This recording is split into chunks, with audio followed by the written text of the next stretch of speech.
আসসালামু আলাইকুম ভিউয়ার্স, চলুন একটু ব্যতিক্রম কিছু অভিজ্ঞতা শেয়ার করব। দেখুন, এই ফোনটি একদমই চার্জ হচ্ছে না। চার্জারটি ভালো রয়েছে, এটি আমার ফোনে চার্জ দিয়ে দেখলাম। তো এই ফোনটি হঠাৎ করে ডেড মোডে চলে যায়।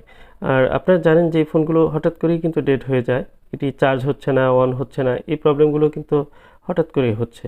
কোনো ধরনের রিজন ছাড়াই কিন্তু আপনার এই প্রবলেমগুলো হতে পারে, সেটা আপডেট দেওয়ার আগে বা পরে হতে পারে। আর এই ফোনটি কিন্তু এক আপু নিয়ে এসেছেন ঢাকা থেকে। আসলে আপু সকালবেলা সেহরি খেয়ে রওনা হয়েছেন। আপনাদের কাছে বিষয়টি হয়তো অবাক লাগতে পারে যে ঢাকা থেকে টাঙ্গাইলে একটি ফোন রিপেয়ার করার জন্য এসেছেন এক আপু। আসলে বিষয়টি আপনাদের কাছে ব্যতিক্রম লাগলেও দেখুন, এই ফোনটি ওনার কাছে অনেক মূল্যবান এবং কি উনি চান যে এই ফোনটি কিন্তু রিপেয়ার হোক 100%, যে কারণে উনি ঢাকাতে না দেখে আমার কাছে এসেছেন। আর ফোনটি উনি বাহিরে বসে থেকে ফোনটি কিন্তু রিপেয়ার করে নিচ্ছেন। আর এই ফোনগুলো সাধারণত, যেহেতু আমি বলে থাকি যে যদি কোথাও না দেখানো হয় বা খোলা না হয়, ফোনগুলো কিন্তু 100% আমার কাছে ঠিক হচ্ছে।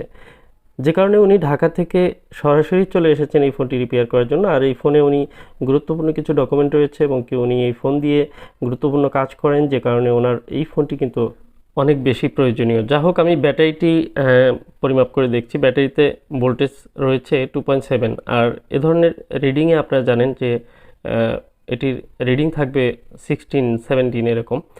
তো 15 থেকে 20-এর মধ্যে রিডিং থাকলে এই ফোনগুলো কিন্তু 100%ই রিপেয়ার হচ্ছে। অ্যাবনর্মালি যদি কোনো রিডিং না থাকে তাহলে এই ফোনগুলো কিন্তু রিপেয়ার একদমই প্রত্যেকটি রিপেয়ার হওয়া সম্ভব। তো সাধারণত প্রসেসর রিবোলিংয়ের যে কাজগুলো, এই কাজগুলো একটু ক্রিটিক্যাল হয়ে থাকে। আর আপনারা জানেন যে আমার কাজগুলো একটু ব্যতিক্রম, কারণ অনেক ভিডিও, যারা আমার ভিডিওগুলো ইতিপূর্বে দেখেছেন তারা অবশ্যই জানেন যে আমার কাজগুলো একদমই ব্যতিক্রম। আমি সর্বোচ্চ সুন্দরভাবে কাজ করার চেষ্টা করে থাকি। আমি অনেক ধরনের পরামর্শ আপনাদের কাছে নিয়ে থাকি, যে পরামর্শগুলো কিভাবে ফোনগুলোকে আরও ভালোভাবে রিপেয়ার করা যায় এবং কি স্টিলের যে আশেপাশে শেলগুলো আছে সেগুলো কাটিং না করে এবং কপারের উপরে যে পেপার থাকে, থার্মাল সিস্টেম থাকে, সেগুলো নষ্ট না করে আমি কিভাবে কাজ করা যায় সেই বিষয়টি কিন্তু আমি ধীরে ধীরে ডেভেলপ করেছি। দেখুন, আমি এই যে পাশে যে গ্লু রয়েছে আইসির পাশে, এই গ্লুগুলো খুবই হার্ড থাকে। এই গ্লুগুলো খুবই হার্ড থাকে। আর এই গ্লু কাটিংয়ের সময় অনেক সময় কিন্তু কম্পোনেন্টস মিসিং হতে পারে, কম্পোনেন্টসগুলো খারাপ হয়ে যেতে পারে। এই বিষয়ে কিন্তু সতর্ক থেকে আমাদের কাজ করতে হয়। আর প্রতিটি কাজই কিন্তু আমি অত্যন্ত গুরুত্ব দিয়ে করার চেষ্টা করি। যদি ফোনটির কন্ডিশন ভালো থাকে তাহলে আমি চেষ্টা করি যে ফোনের যে কোম্পানি প্রদত্ত যে কন্ডিশন রয়েছে সেই কন্ডিশনটি ফিরিয়ে দেওয়ার সর্বোচ্চ চেষ্টা করে থাকি। কারণ কোনো ধরনের প্রবলেম বা সাইড এফেক্ট যেন না হয় সেই বিষয়টি লক্ষ্য রেখেই কিন্তু প্রত্যেকটি কাজ করা উচিত বা আমি করে থাকি। কারণ আমাদের এই মোবাইল রিপেয়ারের ক্ষেত্রে সবচেয়ে বেশি সমস্যা হয় যে ফোনগুলো রিপেয়ার করার পরবর্তীতে বিভিন্ন ধরনের সমস্যা দেখা দেয়। বিশেষ করে এই প্রবলেমগুলো নিয়ে কিন্তু মানুষ একদম অতিষ্ঠ হয়ে যায়, যে কারণে ফোন রিপেয়ারিংয়ের উপর থেকে মন একদমই উঠে যায় মানুষের। তো যাই হোক, আমার আইসি দুটো অনেক সেফলি আমি রিমুভ করে নিলাম। আর এই আইসিগুলো কিন্তু রিমুভ করতে গিয়ে কিন্তু অধিকাংশ ফোনের যে ফোনগুলো ড্যামেজ হয়, যেগুলো ঠিক হয় না, সেই ফোনগুলো কিন্তু এই সাধারণত আইসি রিমুভ করতে গিয়ে প্রবলেম হয়। কারণ হচ্ছে যে ফোনগুলো একদমই খোলা হয়নি, কোনো কাজ করা হয়নি, সেই ফোনগুলো যেহেতু রিপেয়ার করে প্রত্যেকটি ফোনই ঠিক হচ্ছে। আর সেই ক্ষেত্রে এই আইসিগুলো কাজ করতে গিয়ে যে ফোনগুলো ঠিক হয় না, সেই ফোনগুলো আশেপাশে যে কম্পোনেন্টস থাকে সেগুলোতে প্রবলেম হতে পারে, বিভিন্ন সমস্যা হতে পারে।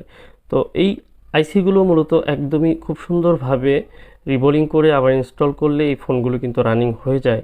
এটি হচ্ছে মেইন কথা। আর এই আইসিটি রিমুভ করে রিবোলিং করে ইনস্টল করার সময় অন্য কোথাও যেন কোনো কম্পোনেন্টস, কোনো আইসি, কোনো সমস্যা না হয়, এই বিষয়টি খেয়াল রেখে কাজ করাটাই হচ্ছে আসল বিষয়। আর যেহেতু আমি দীর্ঘদিন যাবত এই প্রসেসর রিবোলিংয়ের কাজ করছি, আমার ভিডিওগুলো দেখলে আপনারা বুঝতে পারবেন যে কত আগে থেকে আমি এই রিবোলিংয়ের কাজগুলো করছি। এবং পোকো X3, X3 Pro এই ধরনের যে ফোনগুলো রয়েছে এগুলো কিন্তু অনেক আগে থেকে রিপেয়ার করছি। তো এখন বর্তমানে অনেকেই এই সিপিইউ রিবোলিংয়ের কাজগুলো কিন্তু অনেকেই শুরু করেছেন বা করার চেষ্টা করছেন। আলহামদুলিল্লাহ, অনেকে ভালো রেজাল্টও করছেন। বাট এই ফোনগুলো রিপেয়ার করে অনেকেই কিন্তু আবার নষ্ট হয়ে যাচ্ছে অনেকের কাছে। এটি হচ্ছে বড় সমস্যা, যে অনেক ফোন কিন্তু বাংলাদেশে রিপেয়ার করতে গিয়ে খারাপ হচ্ছে, যেগুলো আনসাকসেস হচ্ছে, রিপেয়ার হচ্ছে না এবং রিপেয়ার করার পরে বিভিন্ন ধরনের সমস্যা হচ্ছে। তারা অনেকে আমাকে বিভিন্ন ধরনের প্রশ্ন করে থাকেন যে এই ফোনগুলো এরকম হচ্ছে, এখন কি করব। আসলে এটির সলিউশন একটাই, যিনি প্রথম ফার্স্ট টাইম রিপেয়ার করবেন উনি এই ফোনটির কন্ডিশন সম্পর্কে জানবেন এবং সেটির দায়িত্ব ওনারই নিতে হবে যে ফোনগুলো কিভাবে রিপেয়ার করা যায়, পরবর্তীতে এই সলিউশনগুলো কিভাবে দেওয়া যায়। তো আমি যেগুলো কাজ করে থাকি, যে ফোনগুলো রিপেয়ার করছি, আলহামদুলিল্লাহ এই ফোনগুলো কিন্তু খুবই ভালো সার্ভিস দিচ্ছে। অনেকেই এই ফোনগুলো ইউজ করছেন, যেহেতু আমি অসংখ্য ফোন রিপেয়ার করি, আর সেই ফোনগুলো কিন্তু ভালো চলছে বিদায় আমি এই কথাগুলো বলতে পারি। আর সেখান থেকে হয়তো 100টি ফোনের মধ্যে 2-1টি ফোনের যদি প্রবলেম হয়, সেগুলো কিন্তু আমি দেখছি। আমি আমার সাধ্য অনুযায়ী চেষ্টা করি প্রত্যেকটি ফোন যেন ভালো চলে। আরেকটি বিষয় জানিয়ে রাখি যে এই ফোনগুলো রিপেয়ার করার পর শতকরা যেগুলো রিপেয়ার করেছি সেগুলোর থেকে শতকরা 2-3টি বা 5টি ফোন কিন্তু 7 থেকে 8 মাস পর বা 5 মাস পর কারো কারো পুনরায় আবার এই প্রবলেমগুলো হচ্ছে। আর এই প্রবলেমগুলো যদি হয়, একদমই চিন্তা করবেন না, পুনরায় আবার আপনার এই ফোনগুলো সার্ভিস করালেই কিন্তু রিপেয়ার হয়ে যাবে। আবার পুনরায় ফোনগুলো কিন্তু লং টাইম ভালো চলবে। আর সেক্ষেত্রে আমার কাছ থেকে যারা সার্ভিস নিয়েছিলেন, যে ফোনগুলো একদমই ইনটেক ছিল, শুধু সেই ফোনগুলোর ক্ষেত্রে কিন্তু আপনারা ব্যাপক একটি ডিসকাউন্ট পাবেন। সেই ডিসকাউন্টটি অবশ্যই আপনারা কন্ট্যাক্ট করে জেনে নেবেন। আপনাদের যদি এ ধরনের ফোনগুলোর পরবর্তীতে কোনো সময় প্রবলেম হয়, তাহলে অবশ্যই এই ফোনগুলো কিন্তু আমার সাথেই কন্ট্যাক্ট করবেন। যেহেতু আমি এই কাজগুলো করেছি, আমি জানি যে এই ফোনগুলো লং টাইম ভালো চলার মতো ফোন।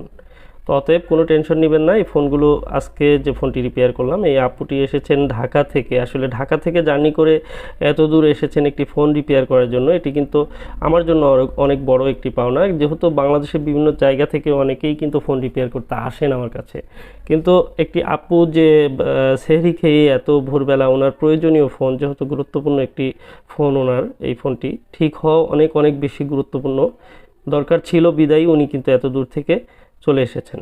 তো ওনার ফোনটি আলহামদুলিল্লাহ রিপেয়ার হয়ে গেছে। আশা করি উনি হাসি মুখে এখন ফিরে যেতে পারবেন ঢাকায়।